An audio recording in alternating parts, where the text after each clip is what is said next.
ABS-CBN News Headquarters, Corina Sanchez, Julius Babaw, kasama ang mga patrol ng bayan, bantay ng mamamayan. Ito ang TV Patrol!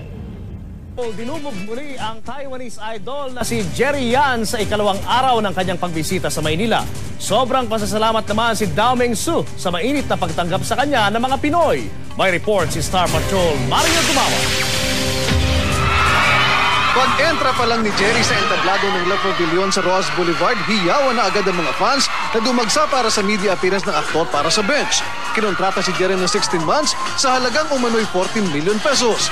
Game na sinagot ng 26 anyos na 5'10 Asian superstar ang lahat ng mga tanong na ibinato sa kanya. If you're willing to pose in bench underwear,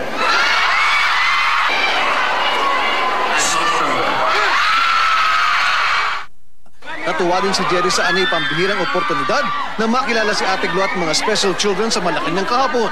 Nakakagulat ang komposisyon ng mga tagahanga, teenager, lola at disabled, maging si Mrs. Gina De Venecia. He's so guapo. Yes, I'm happy to see him. I'm ready to die! Dito na rin iginiit ni Jerry na buo pa rin ang samahan ng F4. Nagpasalamat din siya sa fenomenal na pagtangkilik ng mga Pinoy na matutunghayan muli sa Happy 50 TV concert.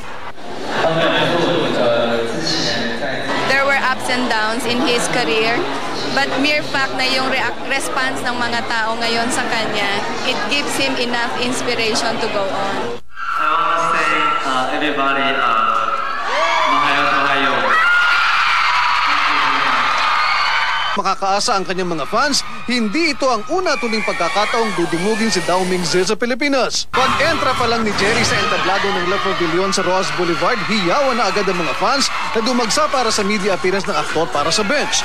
Kinontrata si Jerry ng 16 months sa halagang umano'y 14 million pesos.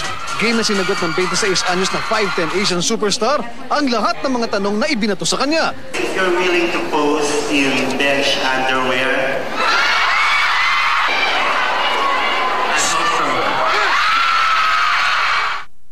Natuwa din si Jerry sa anay pambihirang oportunidad na makilala si Ate Glo at mga special children sa Malacanang kahapon. Nakakagulat ang komposisyon ng mga tagahanga, teenager, lola at disabled, maging si Mrs. Gina De Venecia. He's so guapo. Yes, I'm happy to see him.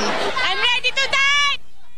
Dito na rin iginiit ni Jerry na buo pa rin ang samahan ng F4. Nagpasalamat din siya sa fenomenal na pagtangkilik ng mga Pinoy na matutunghayan muli sa Happy 50 TV concert.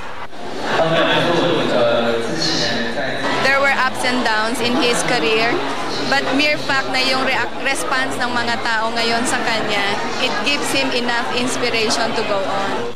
I want to say everybody, mahayo.